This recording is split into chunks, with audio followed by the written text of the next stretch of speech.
The mysterious death of George S. Patton Jr. The four-star general, known as Old Blood and Guts, had a very strange death in Heidelberg, Germany.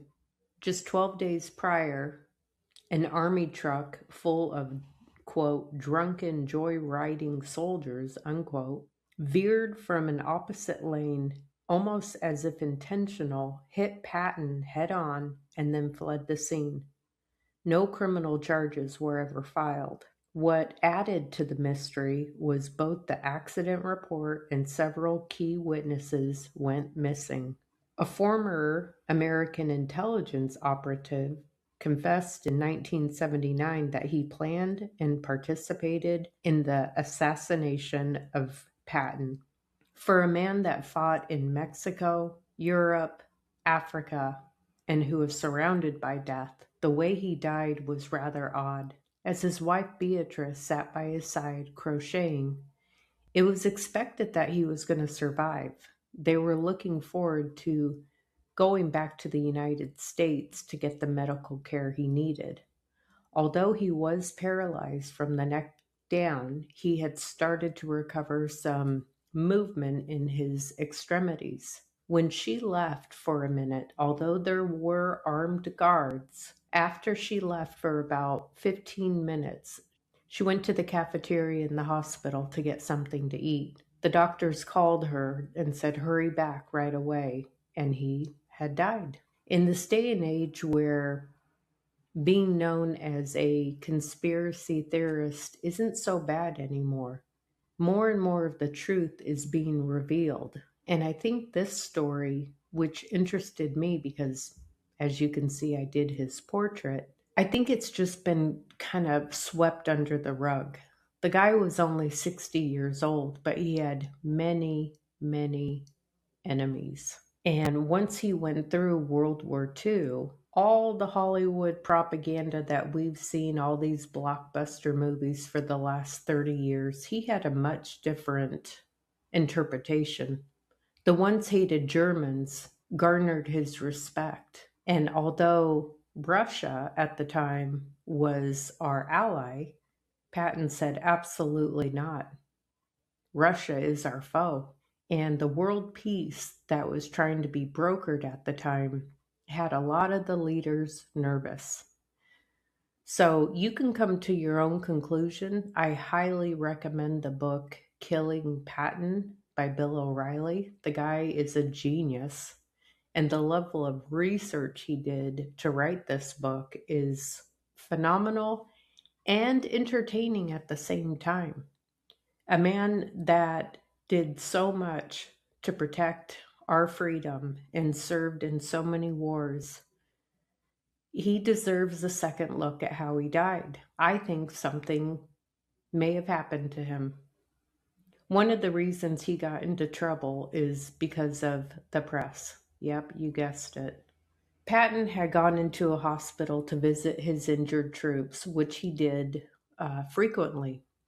He was in the field with them. He was a warrior, and he was visiting men who had frostbitten hands and feet and had lost their arms and legs. And he saw a guy over in a bed who was crying. And he said, "What are you doing here? This is your fourth time in this hospital." And he said, "I just can't take it. I can't take it. My nerves are shot." He said, "Get back out on the battlefield. This is what you signed up for." And the soldier just looked up at him, and Patton smacked him across the face.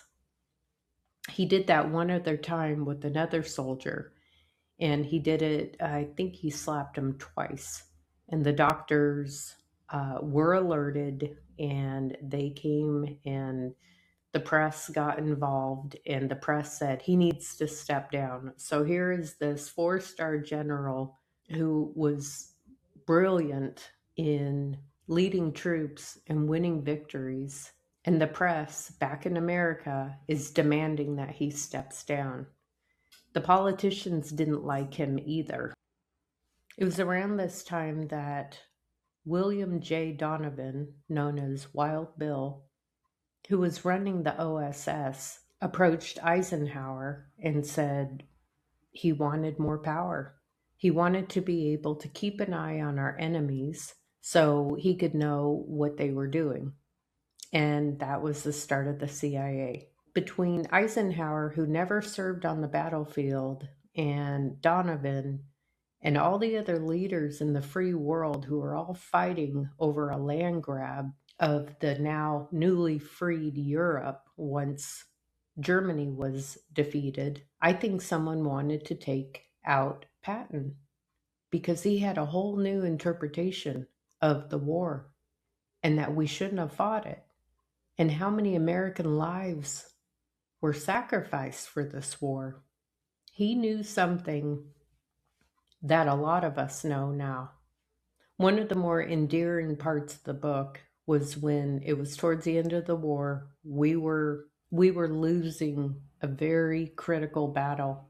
And Patton, although he was Episcopalian, went into a Catholic church because he needed to pray. And he had written out a letter to God. And he said, you know, you've been there for us. You provided us great weather in Africa. You were there for, and he listed all these bullet points. He was like, are you still on our side? Because we need your help. It was so sweet of this rugged, hardened warrior to pour out his heart in faith, asking for God's intervention. And we ended up winning. So the reason why I draw all of these military men is because my grandfathers were in the military and my dad served in the Navy in the Korean War. My older brothers were also in the Navy. And I love America so much. You can disagree with our current government and with the press and still be a patriotic, God-fearing person who just loves America. So how can I give back? I want to help out. I want to help out with our military men because once they're used and discarded by this government, the resources that they have are abysmal. And that's why I always say I would love to do a live art session with military men who want to calm their brain because I know it works. In conclusion, I want to say that the original portrait is available. It's 13 by 16 in pastels and white charcoal, and I can have it shipped to you. DM me, email me, whatever you'd like to do. I would love for a true patriot to own this portrait of George S. Patton Jr. God bless. See you next week.